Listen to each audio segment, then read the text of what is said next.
Okay, still kind of a cold day, but I had to go for a ride. It's in the 40s. We've had some cold weather here, but it's been a beautiful day, as you can see, just gorgeous.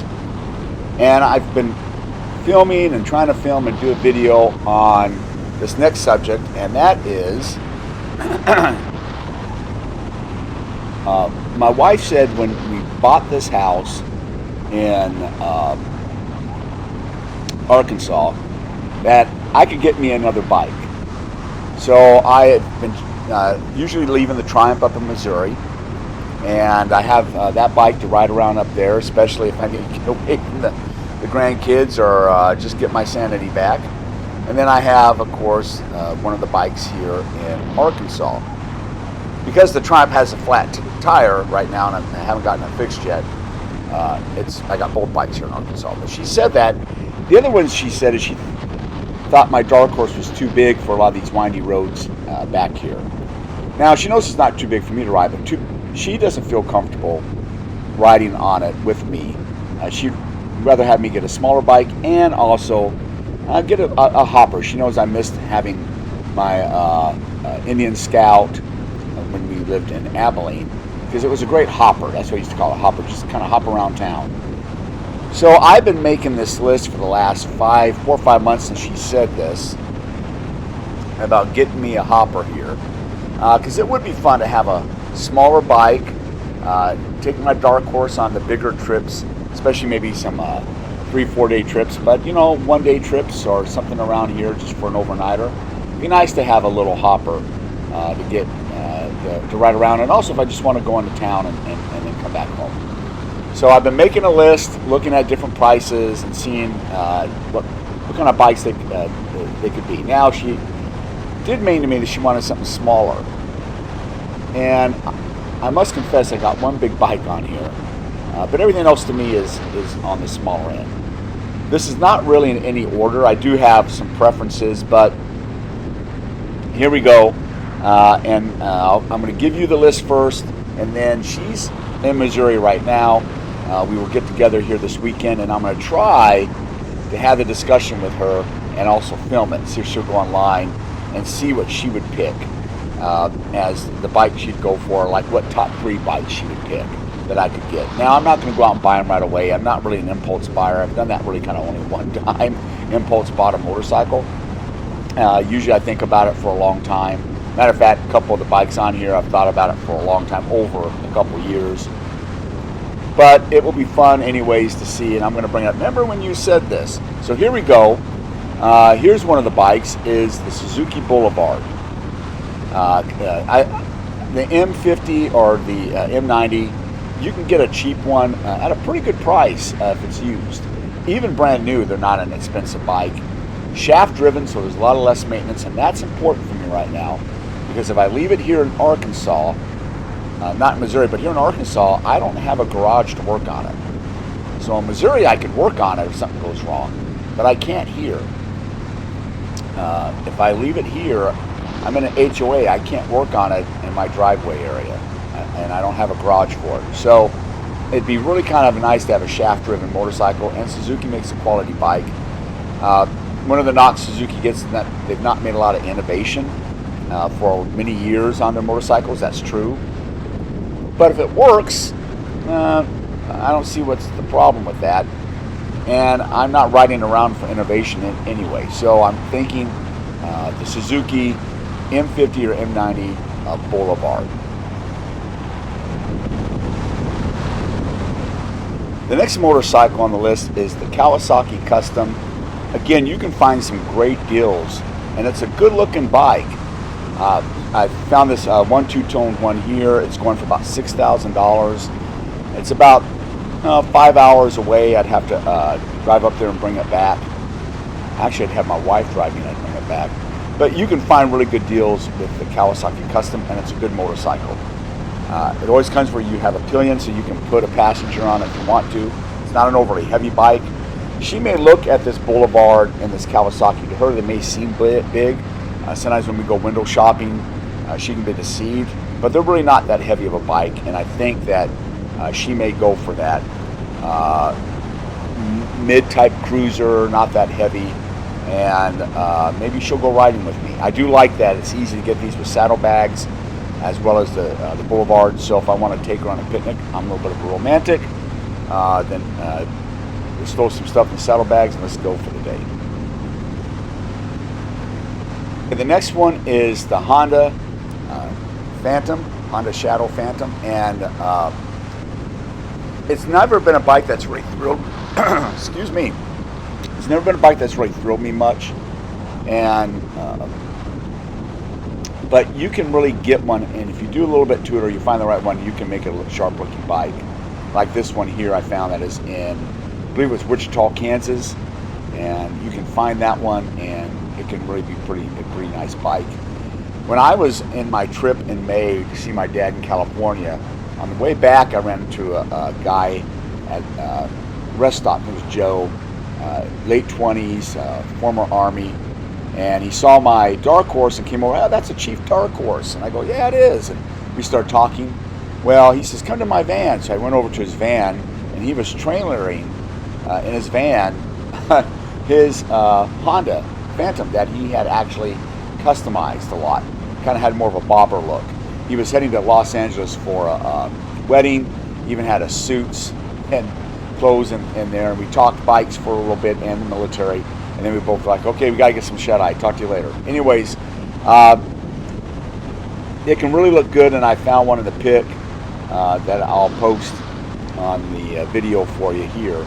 And you can see it can be a good-looking vehicle, but another reason is it's a great hopper, and Hondas, of course, there's no drama. You know it's always going to work. Another one I've been researching these last few months is the Kawasaki W800. I think it's got a great retro look. Anybody knows me, I kind of like retro looking bikes, but of course it has modern performance. So you're going to get the looks, you're going to get that great feel when you're on it, that you're on this more retro bike, and you're more one with machine as well as with nature. But again, you're not going to have much drama. It's a modern bike with a modern feel, and it's a good looking bike, and it's the perfect hopper.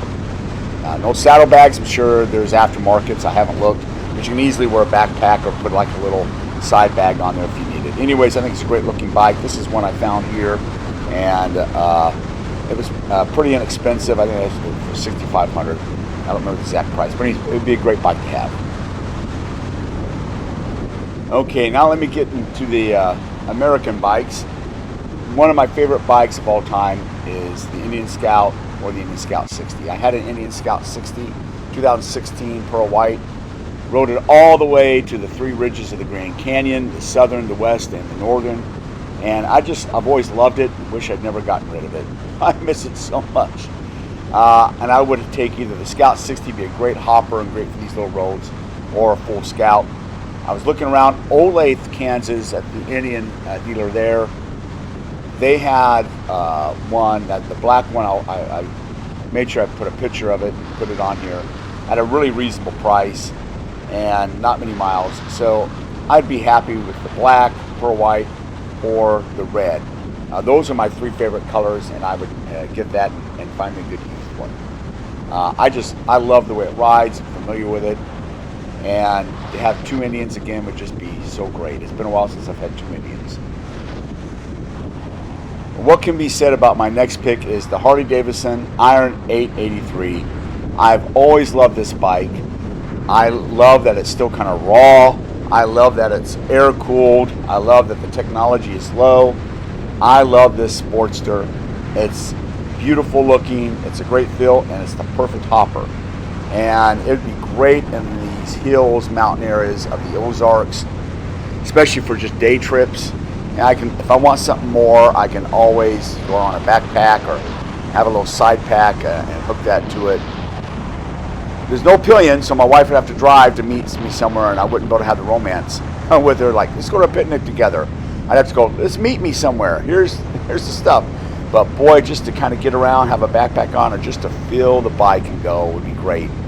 And I may have an insight on this one, is that Deacon at my church, he also has a YouTube channel, Ortho Biker.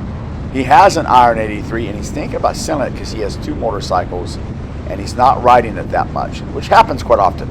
I know you always fall in love with one more than the other, and you ride one more than the other.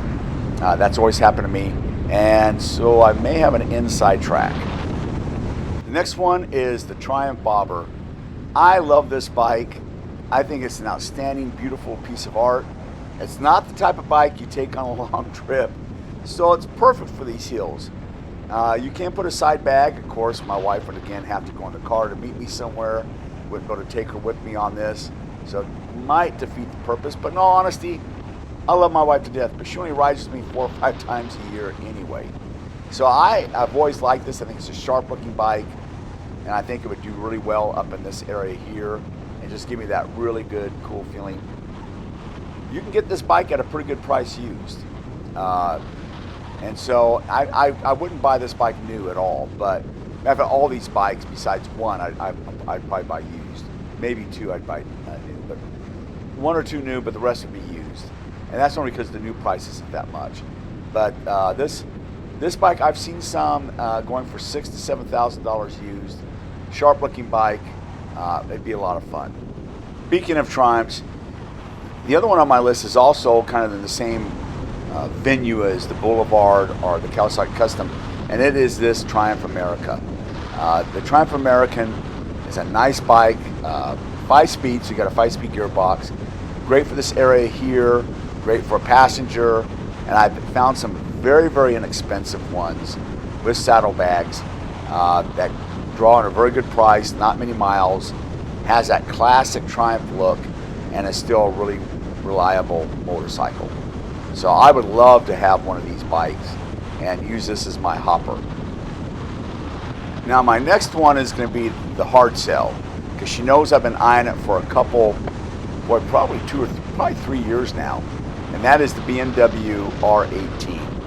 I'm a fan. I know some people are not. For an example, I know Doodle on a Motorcycle is not a fan of the R18. By the way, she's got a great channel, much better than mine, but I know she's not a fan. And while there are other people like Adam Sandoval, someone else who's got an outstanding channel, and I love what he does for veterans. He is a fan. He's owned one. And I love it. I think it's a great looking bike. It's a well-made machine. I've not pulled the trigger on it. Like I said, I'm not really an impulse buyer, so I've gone about 3 years thinking about whether I should buy it or not. On one hand, I think it's a pretty good investment. I have found one new right now at BMW Gateway Motorcycle, and it's going for like 11.3, and then with saddlebags. Another one's going for like 11.6 or 11.9 without. 15 miles on it. This bike, and it's new. It's considered new because it's never been sold. Its MSRP is anywhere from 19 to 21 on this bike, and it's blacked out. I like the full black. The pinstripe I would take, but I prefer non-pinstripe, or I would take the Mars Red without the pinstripe. And you can get this bike. I've seen them new as cheap as $9,500 before, and I almost pulled the trigger on that one and didn't. Kind of regretted it. Here's the problem. I could get my wife on it. We go riding together, but it's a big bike. It's bigger than my 2016 Indian Dark Horse, and it's bigger than my 2011 Triumph Thunderbird. So getting her on it would be the problem. But I would love to have that bike. I'm not going to trade in my Indian for it. I don't love it that much, but boy, I tell you, it's always appealed to me, and I always find myself going back and looking at it. So we'll see what she says. I would be open to other bikes, of course. I'm just kind of having fun with this when she said it. But I would love one of those bikes, but my luck, I'll end up with something else or nothing at all. But I'm hoping to get me another one, especially by the summertime. And that way I probably would ride it more, and it'd be nice to have something just to get on and go. Not much prep time, not much work, just get on it and go. And enjoy a quick ride into town or a quick ride in the hills and just have a lot of fun. So in any case, that's what I'm looking at, and we'll see what my beautiful wife says. Have a spectacular day.